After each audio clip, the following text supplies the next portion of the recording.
Okay, I'd like to call this meeting to order. It's September 16th, 5:30 p.m. This is an emergency meeting that is called, and it is 5:32 p.m. We do have a quorum present. We are only missing Councilman Harrington, obviously couldn't arrive on time. Number one is discussion of fiscal year 2022 proposed tax rate. The reason I had to call this emergency meeting was because yesterday Lynette Cruz, our tax collector, called us, and she has to publish in the paper our proposed tax rate. And she has to do that by tomorrow. She has to have it get into the paper. Well, we didn't know that we had to have a roll vote on the proposed rate.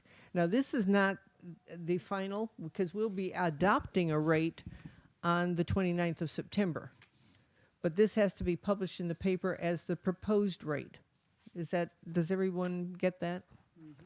It's not, and so the details on the budget can be adjusted before the 29th, because the adoption of the budget will be the 29th. I appreciate everybody catching my little errors. I've been cross-eyed with budget stuff. But what we do have to look at is the tax rate and vote on approving, not adopting, but approving the proposed rate. What I sent out to you all yesterday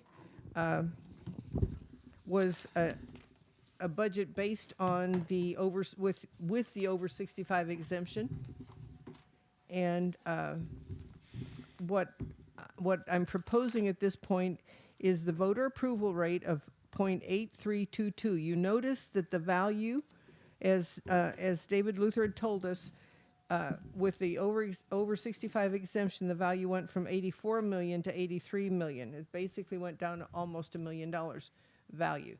But then the rate went up a penny. Hi, David. Councilman Harrington has arrived, is in the building. Anyway, so the rate that I am proposing is the voter approval rate of 0.8322 cents per 100, and that is, like I say, the voter approval rate, and that is with the over 65 exemption. Is there any discussion and questions about that? That also includes the debt service? Yes. Yeah, that's the total rate, because the M&O rate, that's maintenance and operation, is 65.17. And then the what do you call it? No, Sinking and interest. interest and sinking is 0.164. No, 166. 1661. Yep. Now, that means that voters have to approve this rate? No, that's the rate that you can use without any election or anything. That's what you can do. If we went anything over that, and David Harrington did some research, we have what they call a de minimis rate. Any city of less than 30,000 population, and our de minimis rate is $1.37. That's or $1.30. Well, actually, it's $1.39 with the exemption, which is bizarre. But essentially, we could go up to that. Now, if we go anything over this amount, the voter approval rate, if we go anything over that, it won't automatically trigger an election, but it would put it out there where people could petition for an election. Okay. And the problem with that, doing research and reading all the material that you gave me and talking to Lynette, what happens if you go ahead and do that, then we would, and they did have a petition for an election, that election would come out like in May. We'd have to have an election in May. Well, what happens is we'd probably be the only ones that were having the election, so we get to pay the whole cost of that election. The other thing is like Lynette said, by that time they've collected most of the taxes. And so it would be on us to return every bit of the difference. It would cost us more than what the difference, the amount that you'd make. It would be bizarre. Okay, because that's a little bit misleading. Voter approval I know, rate. it's but that's the verbiage they came up with. That's the verbiage we And- have to use. And my concern is that we don't trigger an election. Oh, yeah, no, this But will yet- not. We get all the needs that we need. Right, as much as we can meet. Right, without- exactly. And without it will raising- not trigger an election. But I don't want to raise taxes a whole lot, and I want to, Right, and we don't want to trigger an election because, we get to pay, elections cost us a bunch of money. okay. So, anyway, are there any other questions about this? What Lynette needs us to do is to vote on approving the tax rate, approving the proposed tax rate. Like I say, this is not adopting the tax rate, it's approving the proposed tax rate, because the actual adoption of a tax rate will be the 29th of September. So we're proposing .8322 Yes, with And an that's what they- 65 exemption. yes. It was Okay. .90 or something like that last year, wasn't it? Yeah, 0.91 the 0.90, Yeah, so it's almost 0.91. So Yes. it'll be, about 8 cents less, Okay, thank you. which is a good thing. Okay, any other questions? This is a roll call vote. So then we have to go back and modify this budget. Oh, yeah, we can, This is not set in stone. oh, no, the budget, we can, based on, it'll be based on this amount. This amount But, like I can fix the errors you found or between now and the discrepancies. 28th. Yeah, well, I made errors. I mean, it's, Thank you for catching it, and we can adjust that before the actual adoption of the budget. all right. Which is the 29th. I'll make a motion, we take the proposed rate of 8.32 with the exemption of 65, .832, 8322, .8322. 0.8322. Yeah, I'm Per going to 100. adjust yours. Okay.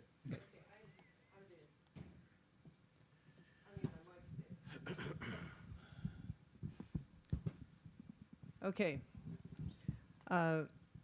So, we got a motion. Do we have a second? I'll second it. Okay, now what we're going to do is a roll vote. So I'm going to call on Councilman Harrington. Your vote? Aye. Yay. John Craven? Tommy Morris? Will Warren? Yay.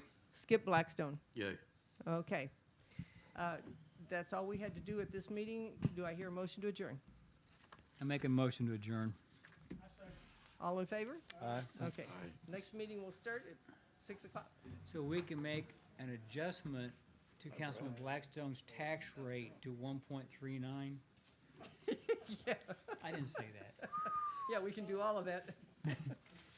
I wouldn't do that to you, buddy. Oh, man, I appreciate that. I have your best interest at heart. Yeah. Yeah, trust me, right? Thank you guys for showing up early. Hi, Brad.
Are For those, that ride Will, home Sunday night. Will, are those the only two places that you found? Okay. I That's all. circled them so I can, That's all I found. okay. I'll fix those and send it out again. This? Will, this? Oh, okay. It is. No. It's, I've got 5:58 on my watch. I have This one right 5:59. 5:59 now. So it started sooner? Okay, if everyone would.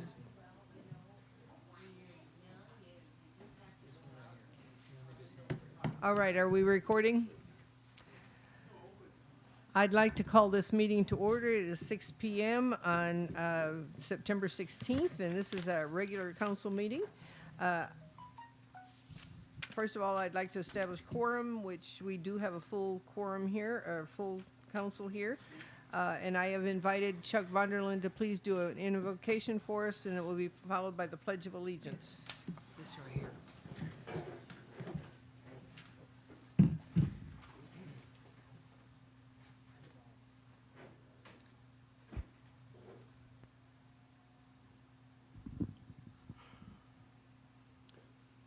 Our dear Heavenly Father, we thank you, Lord, for today. We thank you for everything that we have. We know without you, Lord, we would be nothing. Lord, we come to you today with heavy hearts. Two of our citizens, Missy Taylor and Lee Craven, have medical problems. We ask that you'll be with Missy when she has her test on Monday. We ask that you'll be with Lee when she has her treatments. Comfort them, strengthen them, be with all of us, strengthen us and comfort us as we try to make sense of what's happening. Be with us tonight and get us back home safe and sound. We ask this in Jesus' name. Amen. Amen. I pledge allegiance to the flag of the United States of America and to the republic for which it stands, one nation, under God, indivisible, with liberty and justice for all.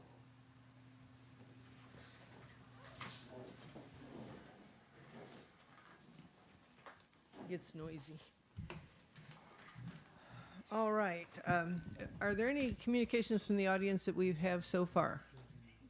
Oh, I made CD run. Run, CD, run.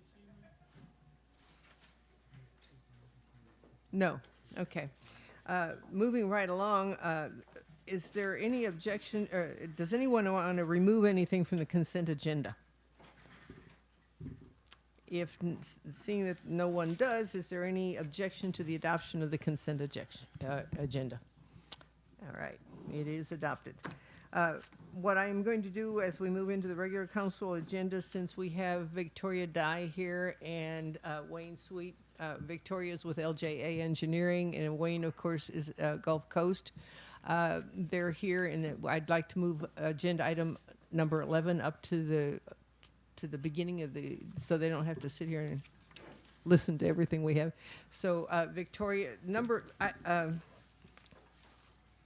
11 is consider for discussion action award construction contract for fiscal year 2021 bond construction. And Victoria Dye is our engineer from LJA. Victoria, I'm going to turn it over to you. Hey everyone. Okay, so last Friday we had the bid opening for the 2021 road bond project.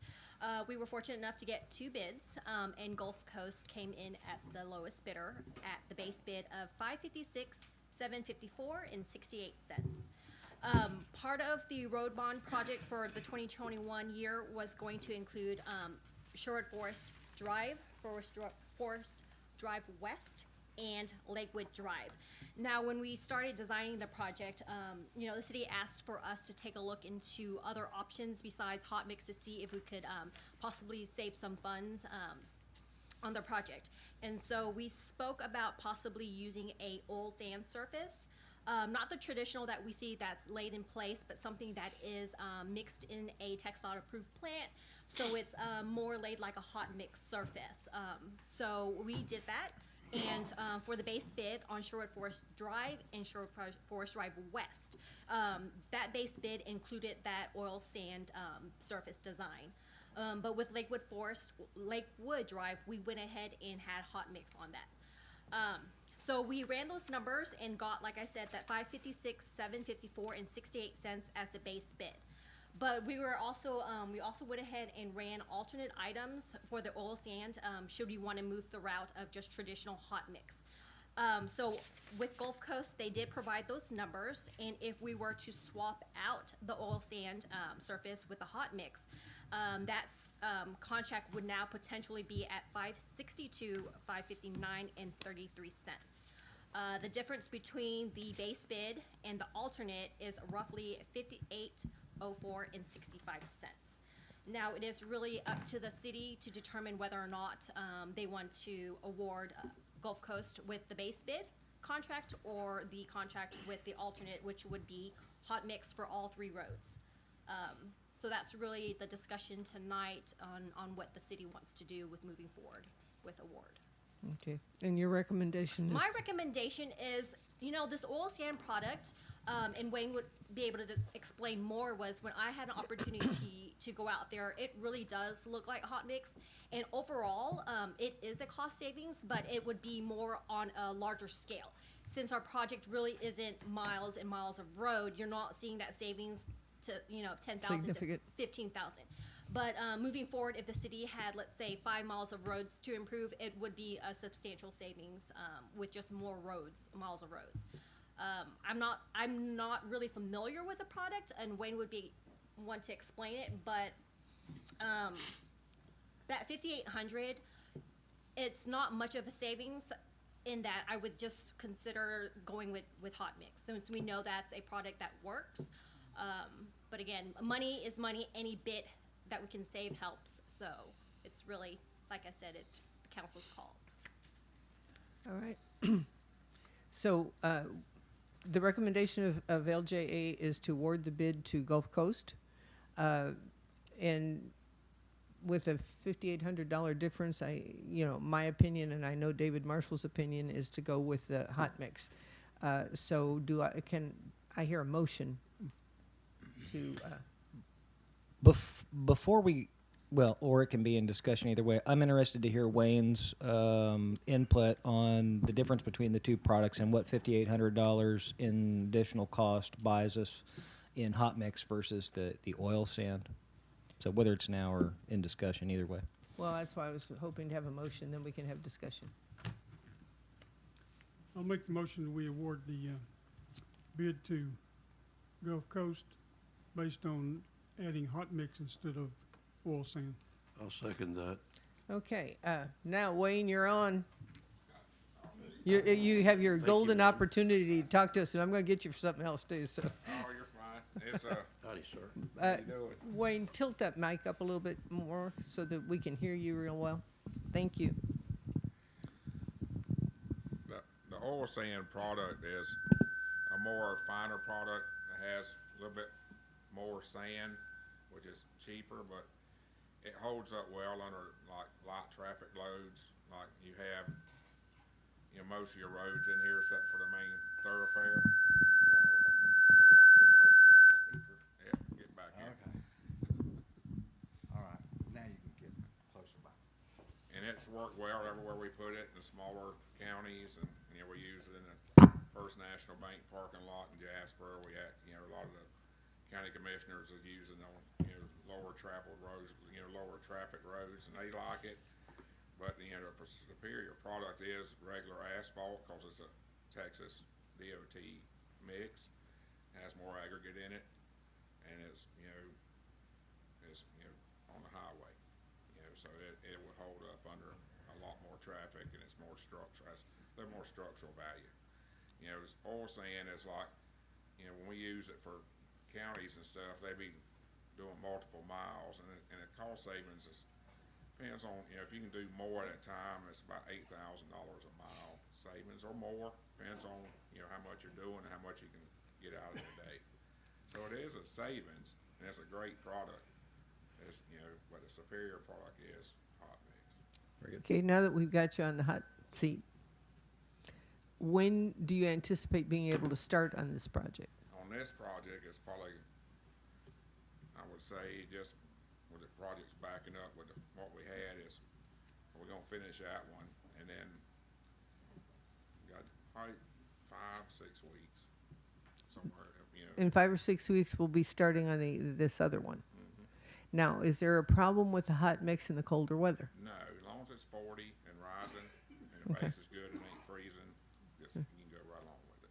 Okay. Any other questions? I mean, Okay, on this, I got one, Mayor. So this total bid came in at $562,559.33.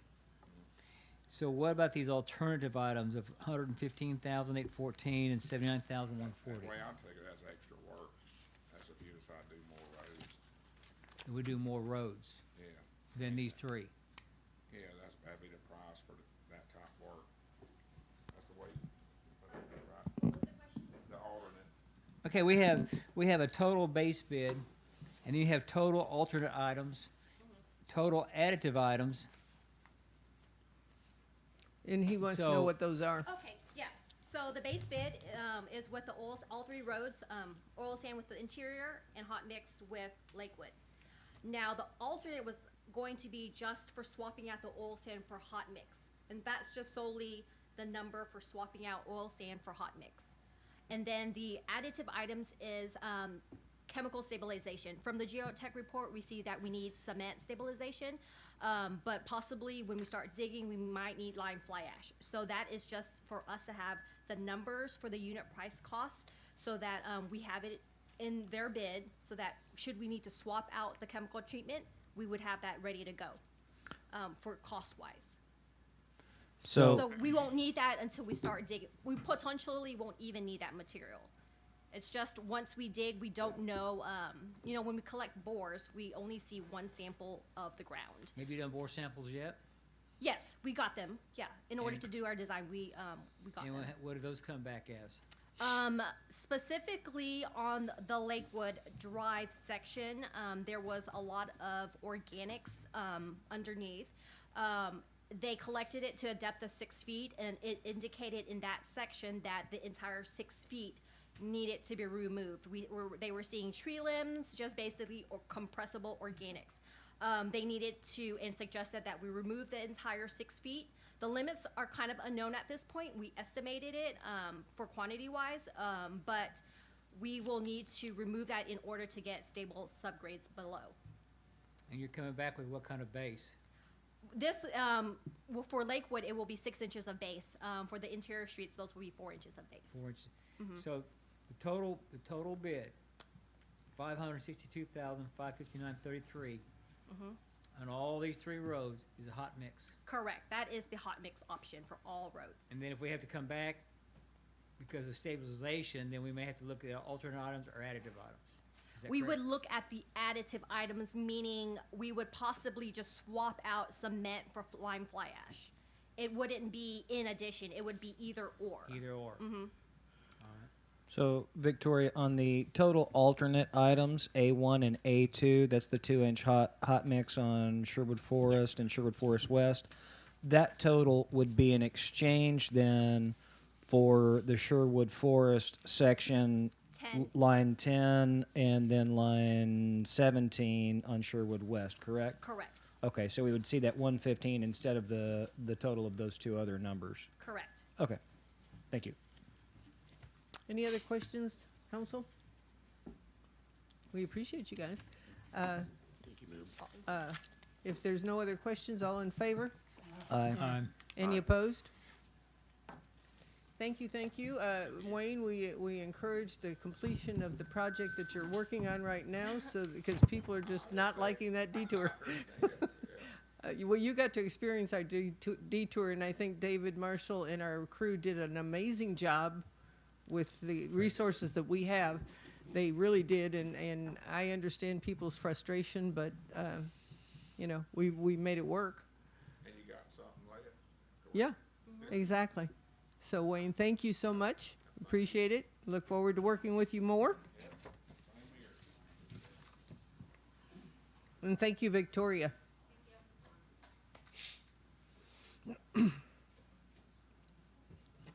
Okay, number 1 is consider for discussion action variance permit for Cody Brown. It's delayed from the August meeting. Okay. Everybody remembers what this issue is. And it would, oh, there isn't anyone here. You were at the P&Z meeting the other day. Because this was brought to P&Z. And it turns out, John, would you like to explain what the situation is over there? Even if we changed it to behind the lots, it's in an area that wouldn't affect.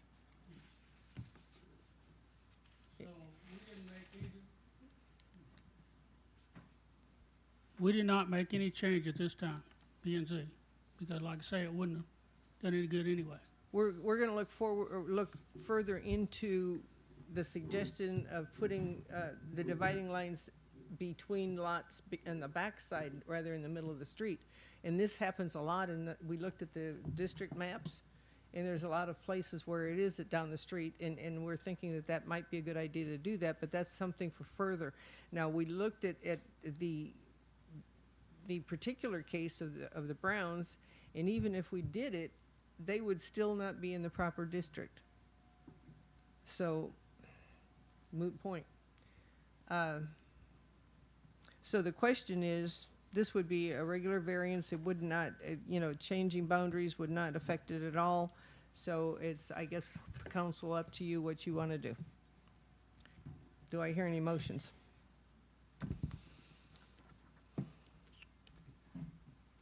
I make a motion, we approve the variance. I'll second it. Okay. Questions, discussion? Okay. If there's no further questions or discussions, do you have anything, Brad? Just with any variance, we have to make the findings. There's certain findings that have to be made with any variance, and they have to be made part of the minutes. There's certain conditions that are required for a variance, and one of those is a finding of undue hardship. So if, I don't think we have to discuss those right now, but if the council looks like approving the variance, then we will need to articulate those.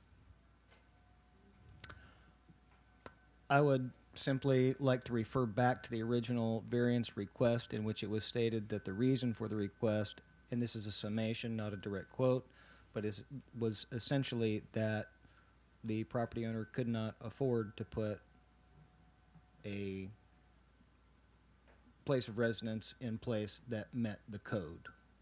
And so I would, following Brad's statement of that variances should follow a hardship standard, I simply asked the question rhetorically, does not being able to afford doing something within ordinance justify a variance for it?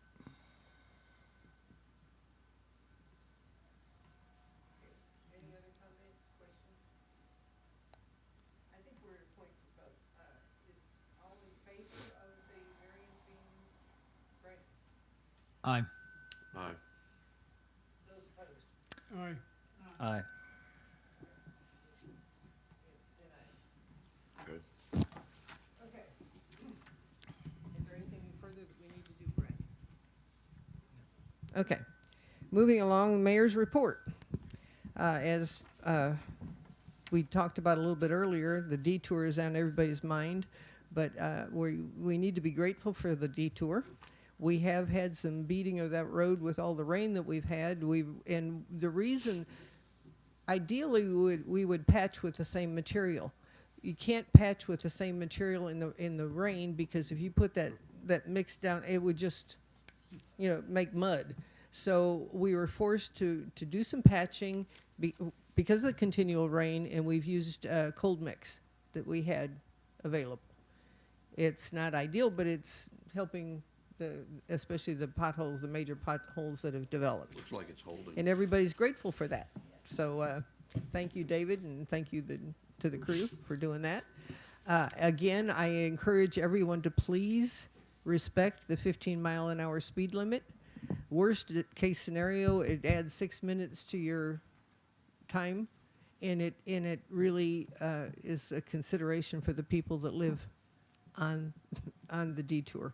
It really raises a lot less dust, and those people are having to live in that dust, and it's not a pleasant thing. So let's be considerate of each other, and oh, that's another thing we put up. Has the signs been placed? No passing? Yeah. People have run people off the road passing on that detour, and this is just... So the signs have been put in place, no passing, and they, our rules are going to be enforced. It's like in any other work area, fines can be doubled. So be aware and be considerate, please. I don't know how many of you noticed that we finally got our electronic sign set in place. We did cover it with a tarp because we have not had time to get a roof over it to protect it somewhat from the elements. We need to get the electrical pulled, installed over to it, and we should be up and running. So, but we've made some progress, and thank you, David and Curtis, for your help.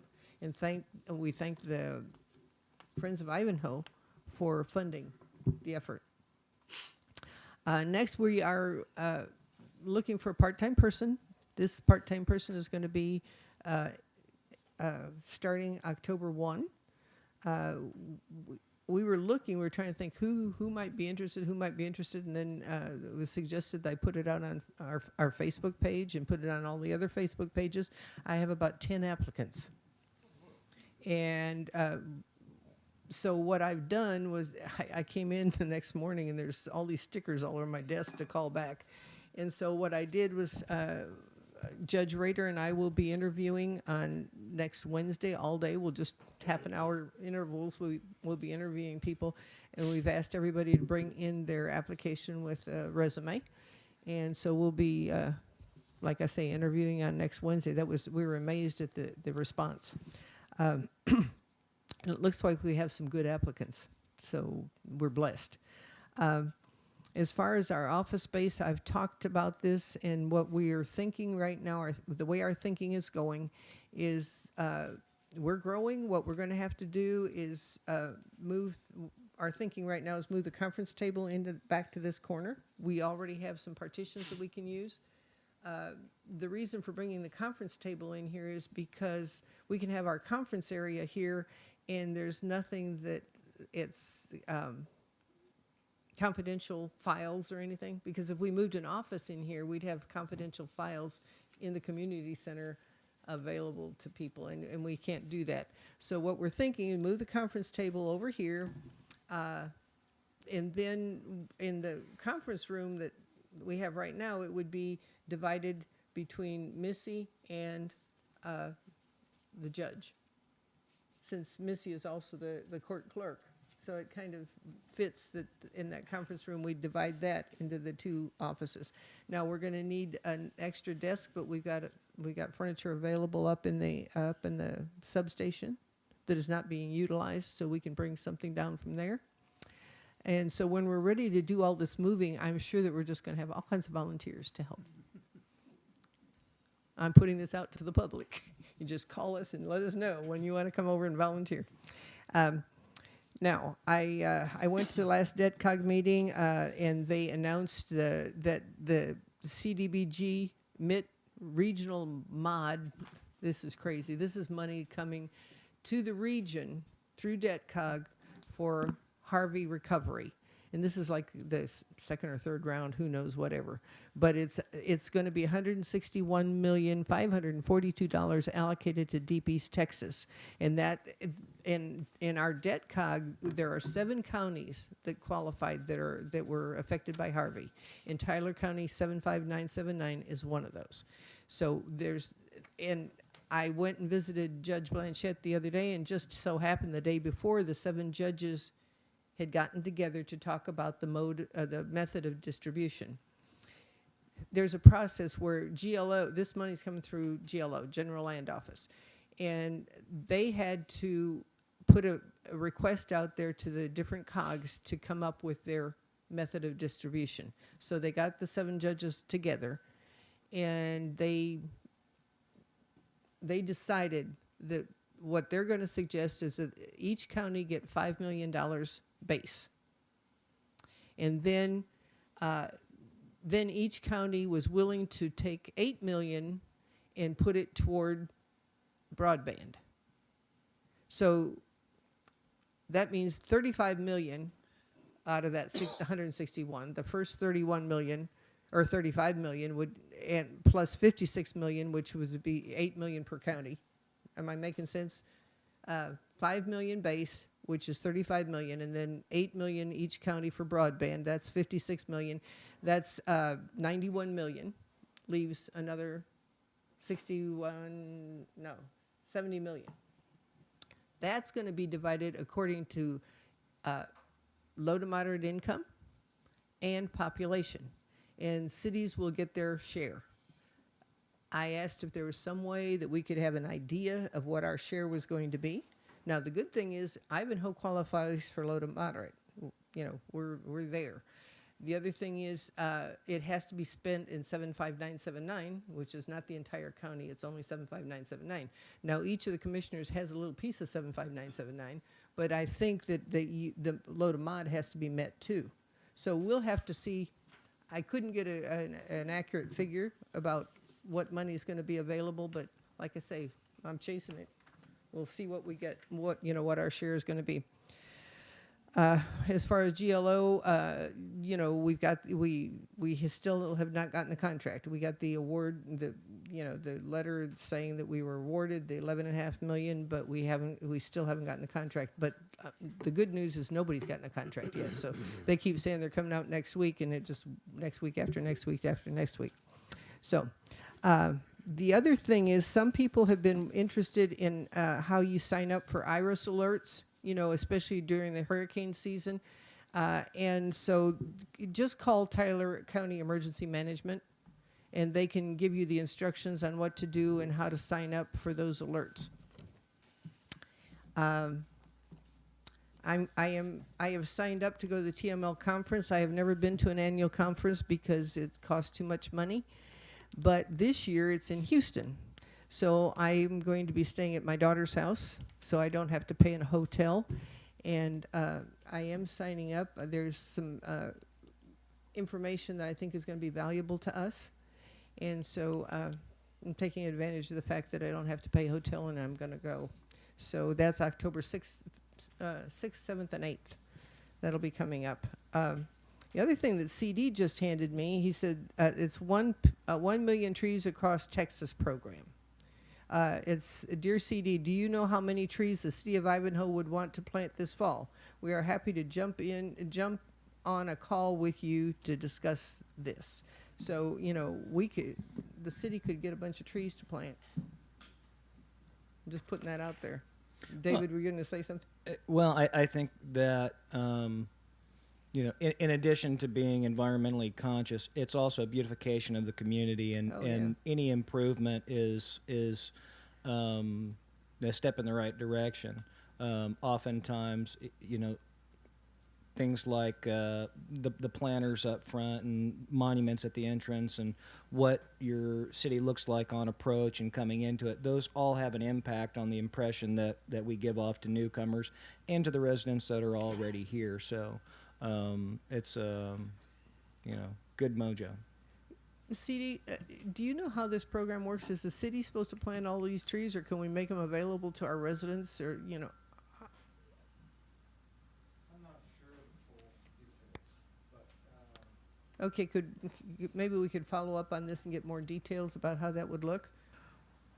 Yes, ma'am. That's what they wanted to get with us, because we had let them know that we were definitely interested in that, as Councilman Harrington made note.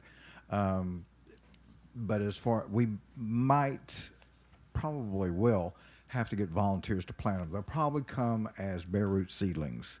Mm-hmm. I don't know how large they will be, any other details on that, but it has to be in publicly owned spaces. We can't get them and give them to folks like Oh, the okay. Texas Forest Service does. This is for governments to do something in their park areas or other public spaces, along roadways, those areas. Okay, super, thank you. We'll get some more information on that. Okay, moving right along, consider for discussion action Supervisor of Dams report. Mayor, before we move off of your report, for clarification,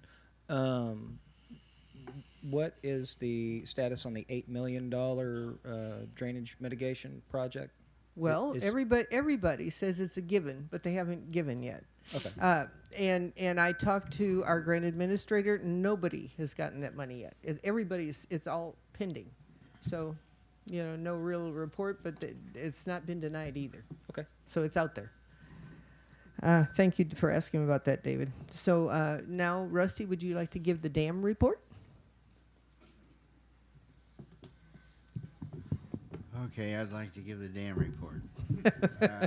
Mayor, City Council, but the only thing going on is we still haven't gotten crack sealed back up or sealed up, which I'm not too frustrated about. Cold weather's going to come, and it would be nice because they're going to open up and we can put more stuff in.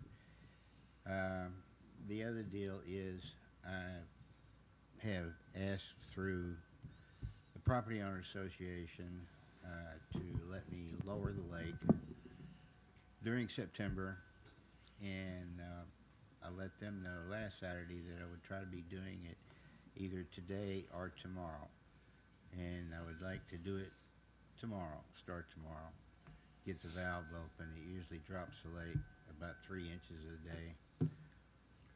So as soon as I can get it below the curb so I can walk on it without breaking myself, due to the algae growth and stuff, I'll be walking it, pounding on it with the rebar and my stick and the rest of the stuff to see if we have any voids, and really looking at the caulking to make sure it's still adequate and will make it through a winter. Yeah. Does everybody understand what he's talking about? He wants to get that spillway dry enough to be able to check and see if there's voids under the spillway or if the caulking needs to be redone On Charmaine. on Charmaine Dam. Yeah. Yeah, Charmaine, I'm sorry. Yep. I assumed too much. Yeah, normally it takes, I tell everybody it's 6 inches. Well, it's enough to get it down so it'll be still and dry a little bit. And the other part was I didn't want to do it earlier because I didn't know when it was going to rain again. It's been terribly dry. This way should have some recovery coming down, so the lake will get back up and we'll get back to normal. Plus, never mind, I won't mention that one. Okay, that's it. Any questions for Rusty? I really appreciate all your reports, Rusty. You're very timely. Thank you, sir. Municipal court activity. Judge Rader asked me to share this with you. The total fines and court costs collected this past month was $1,955.30. Total fines retained by the city is $1,111.95. Total court costs sent to the state, $659.31. And total other fees, $184.04. Don't ask what those other fees are because I don't know. Magistrate activity, 6 Class C misdemeanor warnings. That's Judge Haney. 2 Class A and B misdemeanor warnings. That's also Judge Haney. 1 Class A warrant, Judge Haney, and 1 search warrant, Judge Haney. So that is the report for the municipal court. And moving on is a city marshal report. We don't have anyone from our marshal's department here. So, Tommy, would you like to read the report? Sure.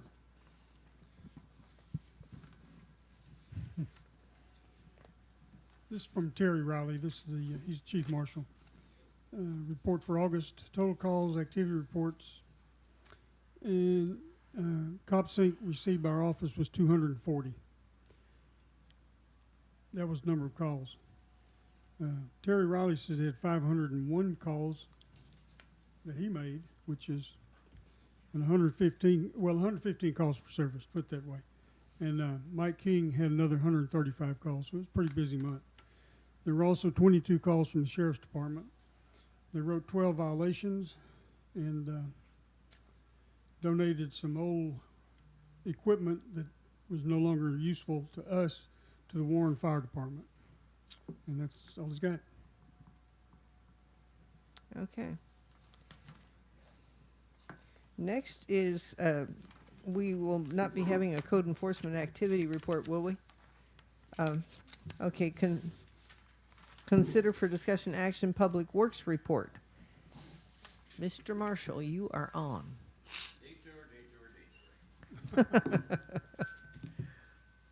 Good evening. Well, at least we kind of got some sort of idea when the thing is going to be finished.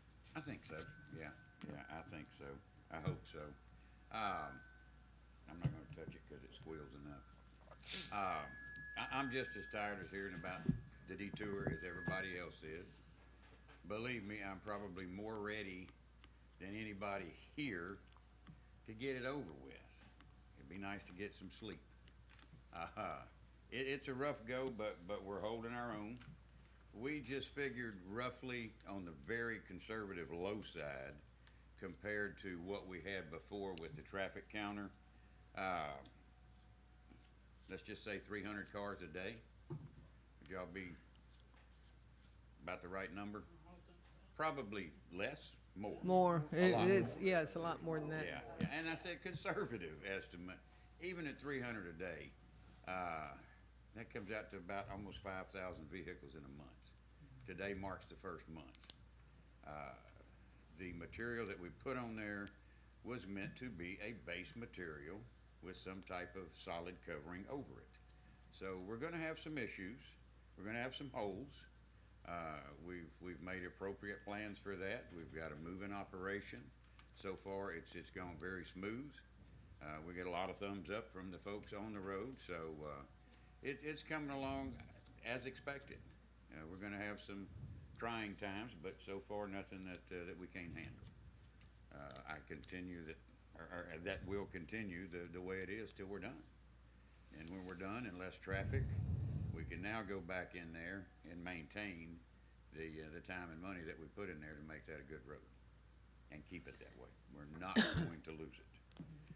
Kathy, as you said, I know people are looking at the, I don't know, it looks like somebody spilled a whole truck full of Oreos. There's black here, white over here, different colors. But you were right. The reason that we had to do that, that's the only material that we had available to us at this time that was dry. And we'll do the job like it's intended to do. And we'll continue on.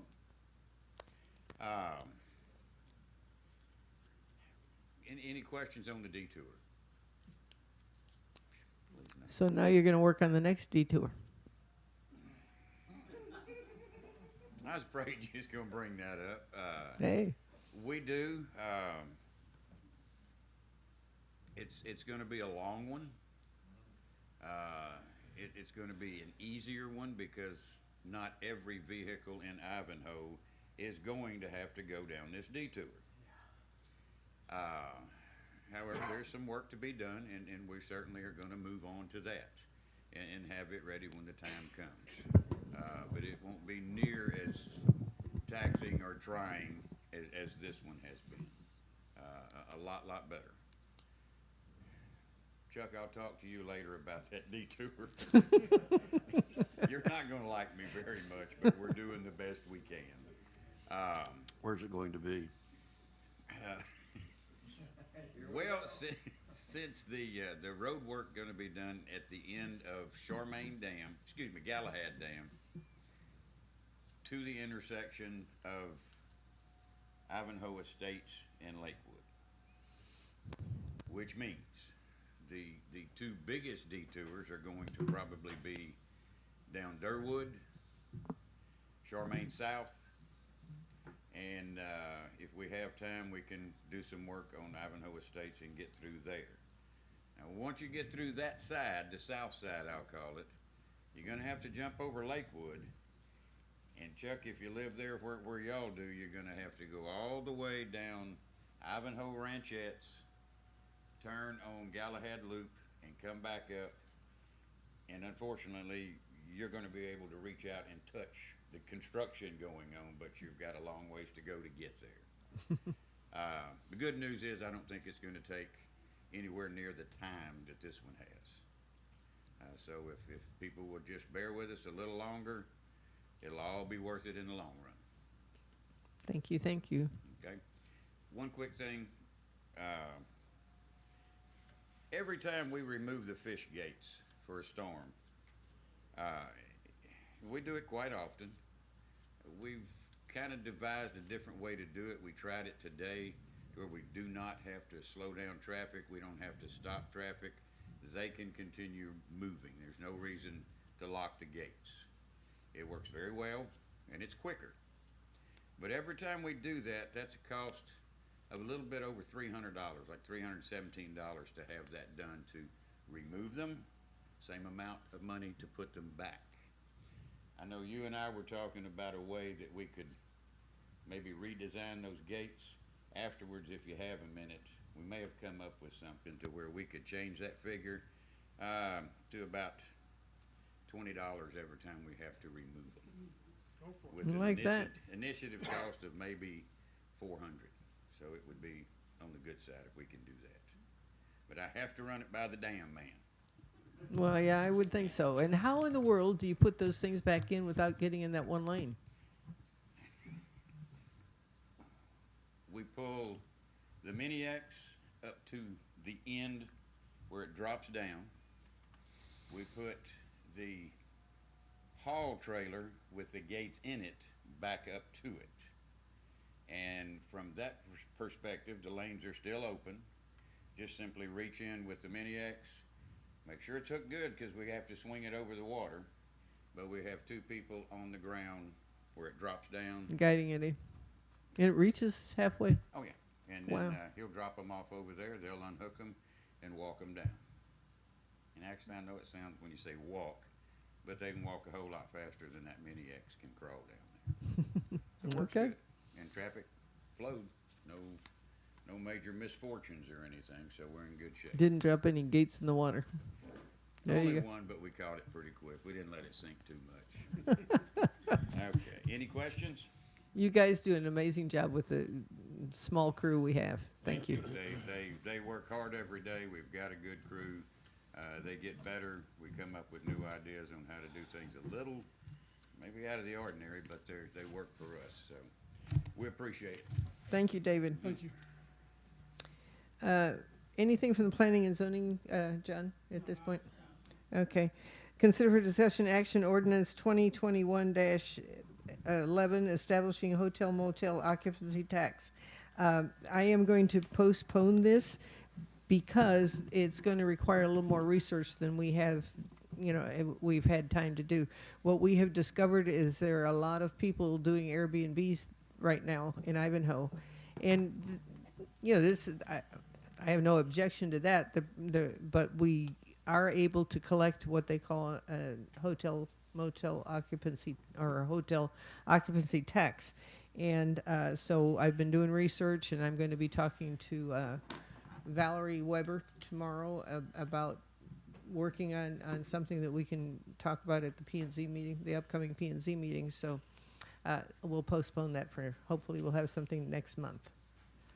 And what I did find out is there's a 6% hotel occupancy tax that's collected by the comptroller that goes for the state. And cities can go up to 7%. Woodville has a 7% hotel occupancy tax. Most cities have done the 7%. So that's what we're going to suggest. But the comptroller does not collect the city tax. The city tax has to be collected by the cities themselves. And so we're going to look at how that all works. And Mandy Reisinger from Woodville has already sent me the ordinance that they have in Woodville to use as a template, to get ideas from. And I've downloaded some others from other cities, so we'll have to come up with what will work for us. But that's what we're looking at. We did number 11 already. Oh, 10. 10, consider discussion action fiscal year 2021 line item transfers. This is not one that we can handle right now either. The thing is, we asked for a report up to date on the financials, but the thing is that it doesn't reflect the money that has been put into the budget. We had the budget amendment bringing in that CRF money, and the figures are not reflective of that yet, so it's a little early to be able to say, okay, we need to We know that, for example, law enforcement is over budget. We know that. But there was $43,000 of that money put toward that fund, that line item, so they're really not over.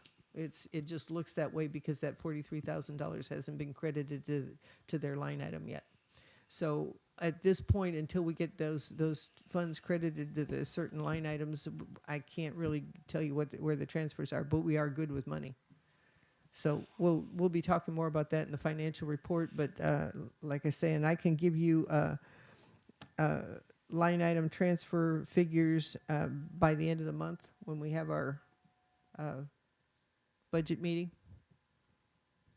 So anyway, moving along. Number 12, consider discussion action auction of 2002 Dodge truck, VIN number whatever. And this is the truck that we bought from the Indian reservation, I don't know what, 4 years ago? 4 years ago, we paid $2,000. And that baby has run, for 4 years now. And poor thing is gone. So do I hear a motion to consider the auctioning of the 2002 Dodge truck? I'll make that motion. Second. Any discussion or questions? All in favor? Aye. Any opposed? Okay, number 13 is consider discussion action holiday schedule for fiscal year 2022. CD came up with a list of possible holidays. There's several holidays that he has added and that he came up with when he looked through the calendar.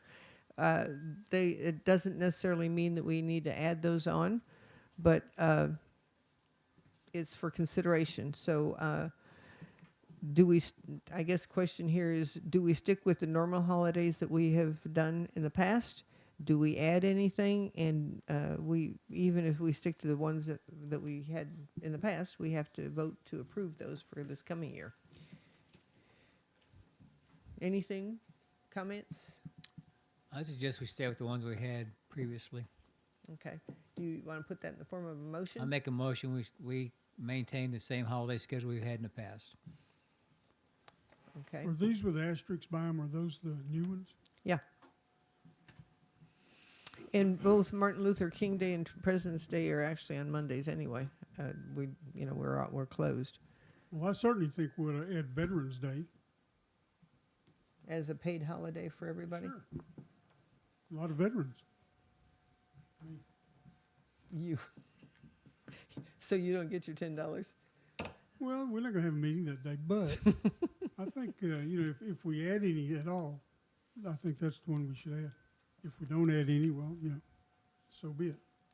Okay, I have a motion on the floor to go with the ones that we already have. Do I have a second to that motion? I'll second that. Okay. Now, is there further discussion? Tommy's brought the question of adding Veterans Day. Are there any other comments regarding that? Okay. We're going to vote on the motion that's on the floor to retain or maintain the current calendar or current list of holidays. All in favor of that? Aye. Aye. Any opposed? Aye. Okay, so the ayes have it.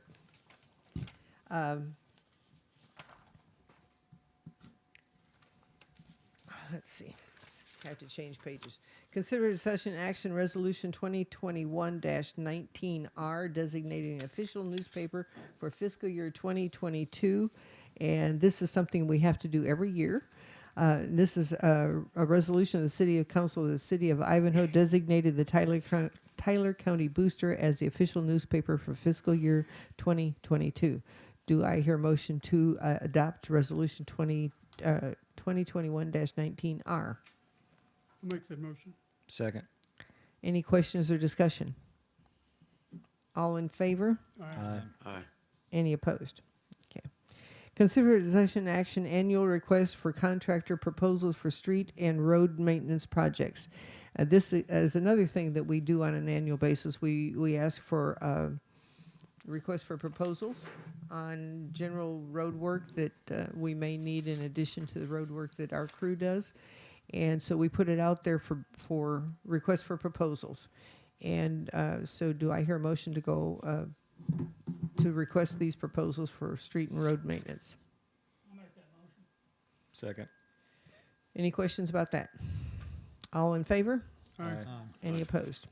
Next one is consider discussion action annual request for materials and supply bids. And this again, we have to do this every year. And so do I hear a motion to go out for requests for material and supplies bids? I'll make that motion. Second. Okay, any questions about that? All in favor? Aye. Okay. Consider discussion action financial report. CD, you're on.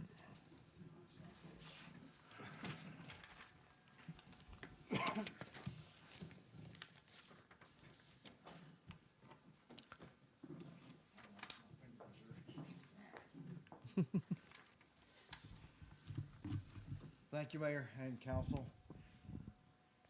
Okay, I had presented the treasurer's report, and I'll go over that in just a moment. But first thing here, I got a letter here in response to our request from the office back November the 4th of 2020, requesting an extension to the period of performance for the FEMA DR 4223. That's the 2015 flood projects, the sites that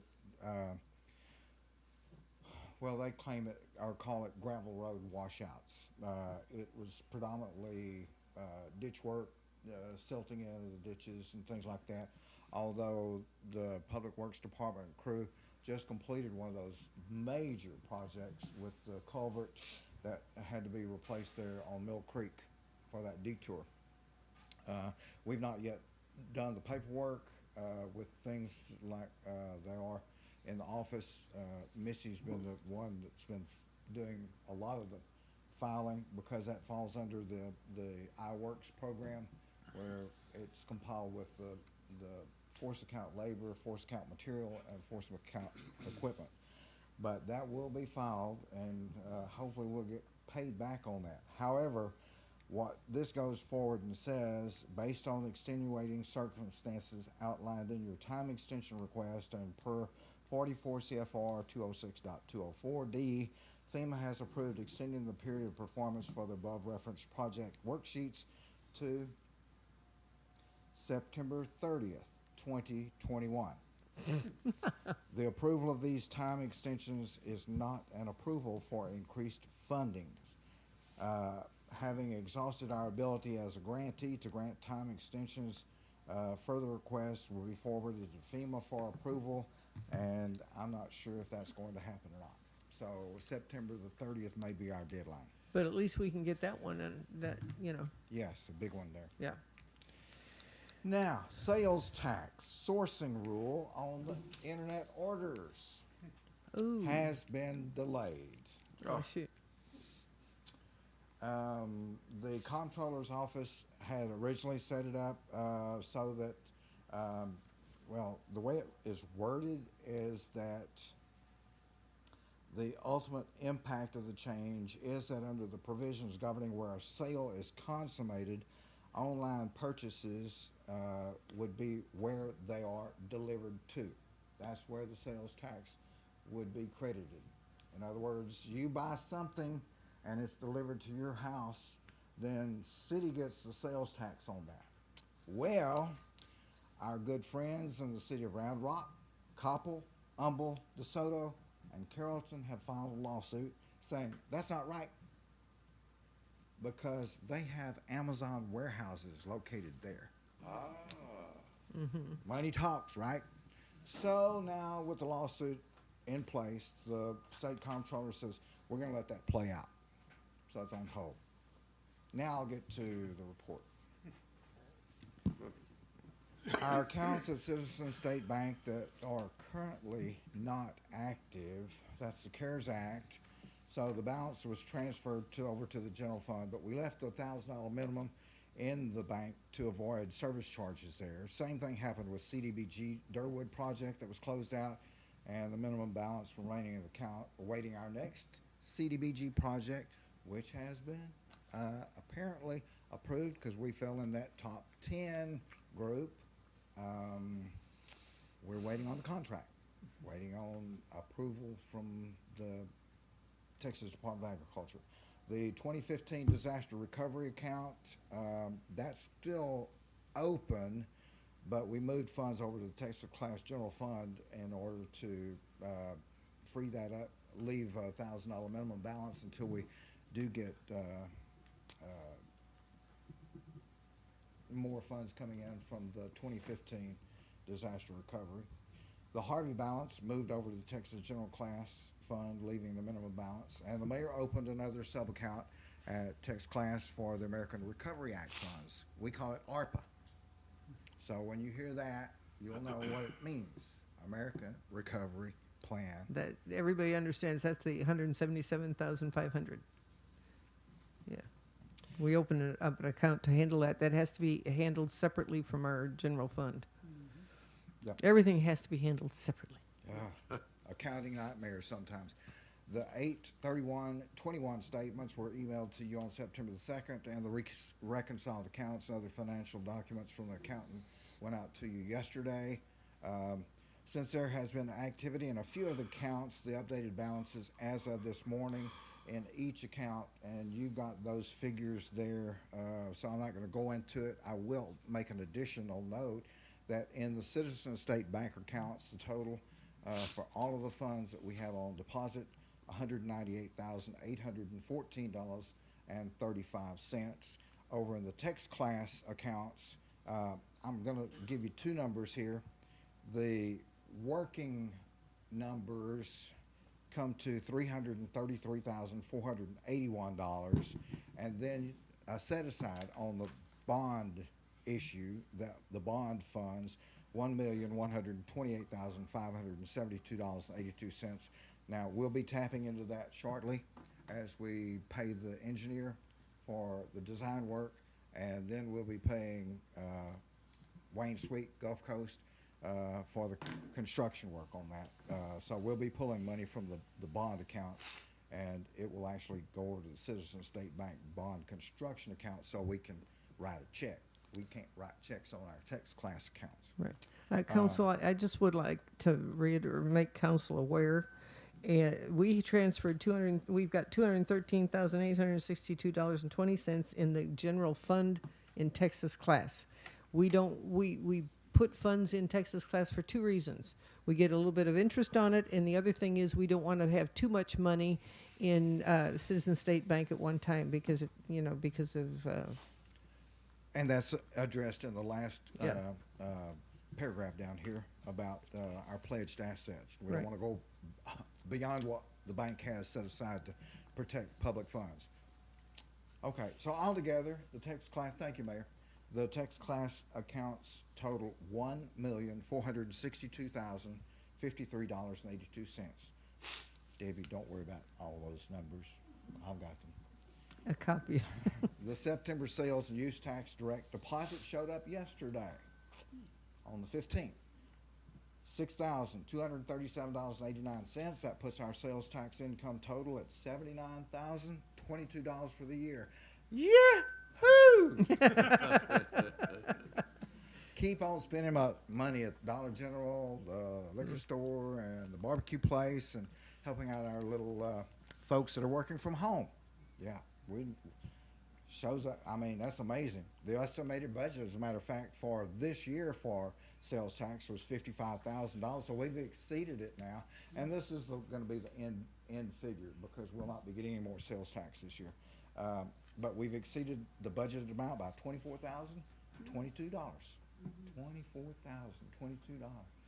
That's a lot of alcohol and folks spending at Dollar General. Keep it up. A lot of chopped beef sandwiches. Yes, over at our good barbecue place there. One of the best, absolutely. Ad valorem tax totals can also be finalized since the tax assessor collector has already sent the September payment of $4,024.30 for the general fund, $992.93 for the interest and sinking fund. And if you look up there above with those totals that came in the text class sinking, $10,641.76. That's going a long way already towards meeting our goal of $131,000 that we're gonna have to pay that bond back on. So I'm sure we'll meet that easily come to the end of the year. Citizens State Bank sent the verification of our pledged assets to cover our deposits above the Federal Department of Insurance. That insured amount of $250,000. The pledged assets come in at $230,951.51 as of the end of August. Now, by the time we see the large ad valorem payments arrive in December, the excess coverage should be able to absorb a deposit that we put in before it gets transferred over to text class without the city having to require Citizens State Bank to go out for additional pledged asset coverage. Okay, now that's that. And as the mayor said, working on those line item transfers and working with the accountant as we get closer to the end of the fiscal year to get those numbers ready for the council to look at before we get to that budget workshop or budget hearing. Okay, any questions? Breathe. Yeah. Any questions? We appreciate you, CD. Do I hear a motion to approve the financial report? I make a motion. Second. All in favor? Aye. Aye. Any opposed? Okay. I'm going to go ahead and look at item 19, consider for discussion action correction to employee handbook paid time off. What it says in the handbook, it says employees are encouraged to take personal time off in the year it is earned. Employees may not carry over personal time off to the following calendar year. And I think we need to change that to fiscal year since we don't operate on calendar year. It would just make sense that we do. And so that small correction in the employee handbook to fiscal year instead of calendar year. That's my suggestion. Do I hear a motion? I'll make that motion. We change it from calendar year to fiscal year in the handbook. I'll second that motion. Okay. Any questions?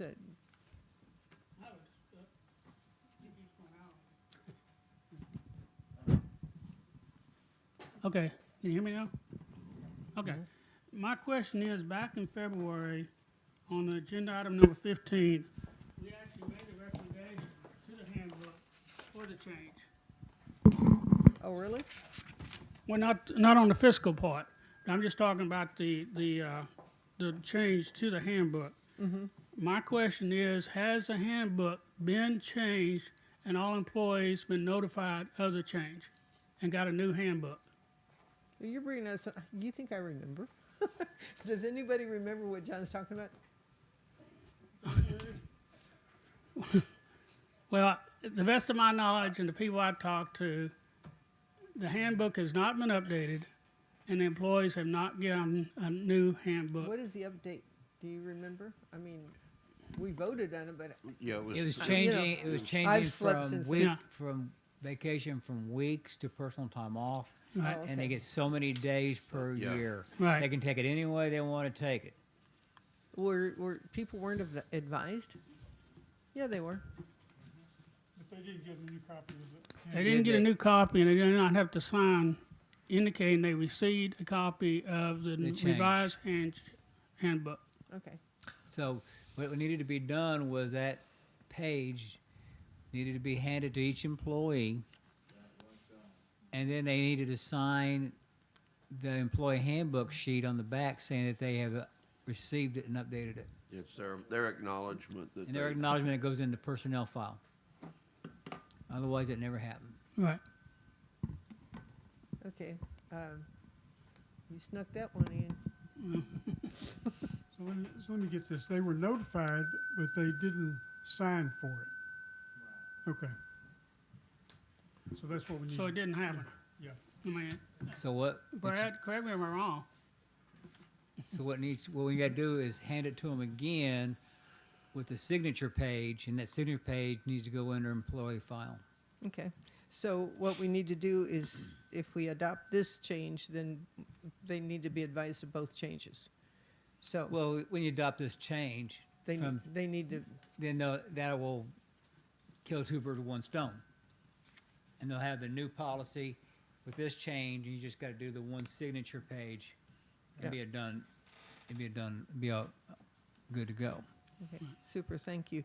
Okay, we have a motion on the floor to change calendar year to fiscal year. Any other questions? Is paid time off accrued, or is it granted upon employment? What do you mean accrue? Well, if you get 5 days off or 10 days off per year, is that granted at the time that you It's are, after are the granted? completion of a year's time. Okay, If you read the whole, did you read the whole page? I don't have the page with me. Oh, it was in the, I know I came straight from Beaumont. Didn't Okay. bring anything with me. yeah. Yeah, You should have printed it out last night. I should have. You're right. but yeah, it's defined in here, how it all works. Fair. Okay, any other questions? All in favor? Aye. Any opposed? Okay. By the way, I didn't bring my copy either, David. Okay, next one is consider for discussion action update on relating to Ontiveros legal proceeding. Anything? No update at this time. Okay, Mayor, what about number 18? that's why I'm going back to that one. Okay. I would like to go into executive session for this one, and because it's considering employee benefits and employment, so we're going to go into executive session. That's why I saved 18 to last. Okay. Before we go, are there any comments online? Okay. All right. We are going to recess to executive session at 7:05.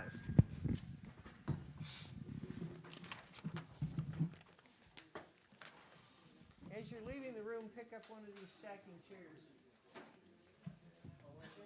Did everybody listen? Oh, we A take chair. our own chairs, thank you. Because we don't have a lot of chairs in here. Oh, never mind. CD already had it.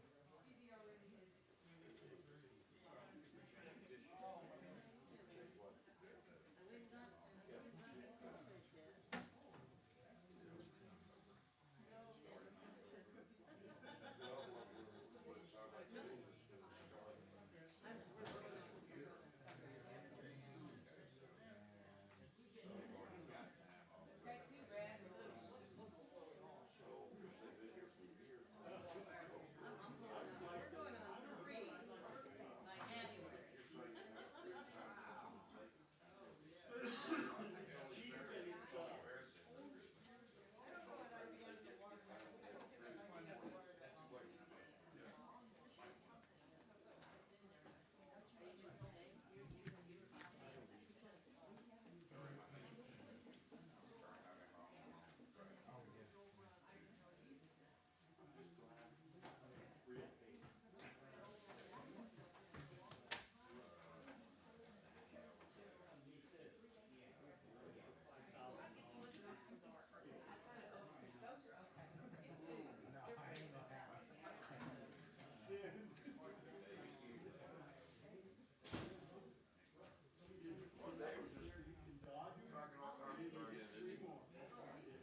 Ooh.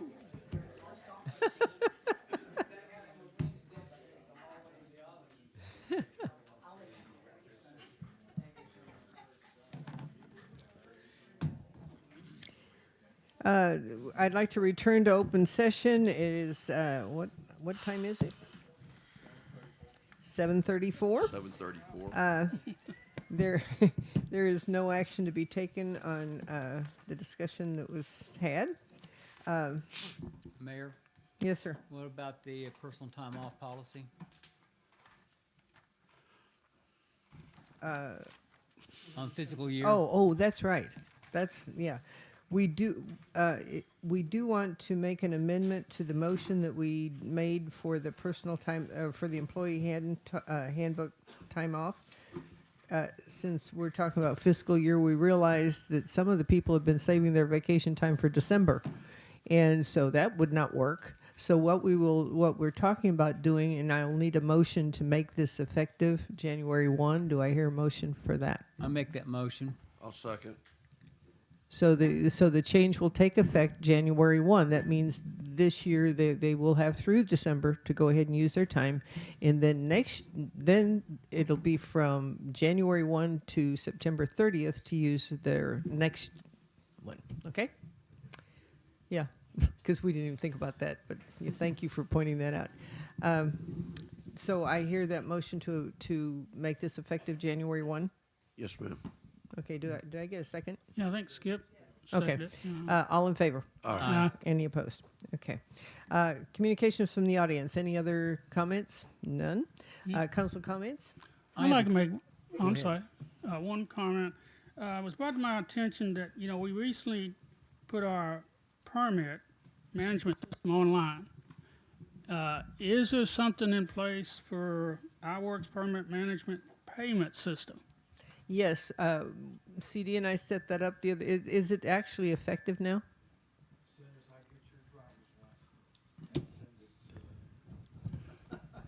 Okay.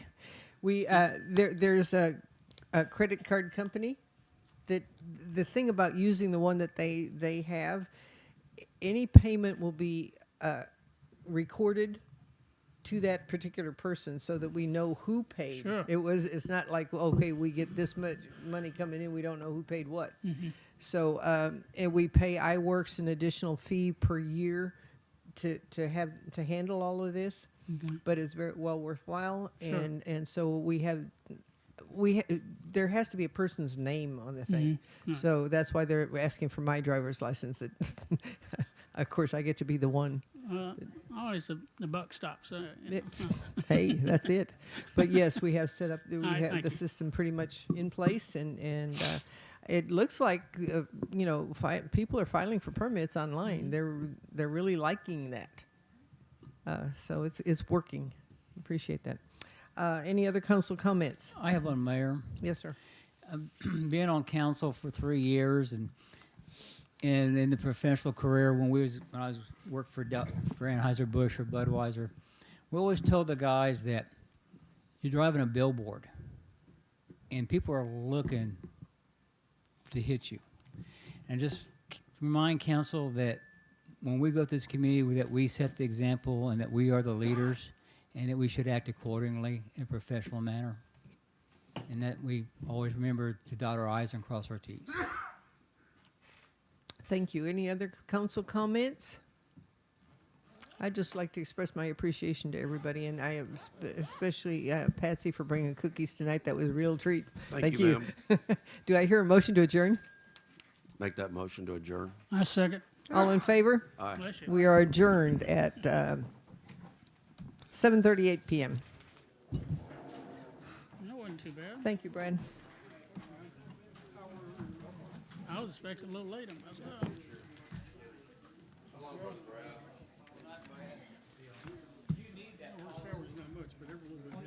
Yeah.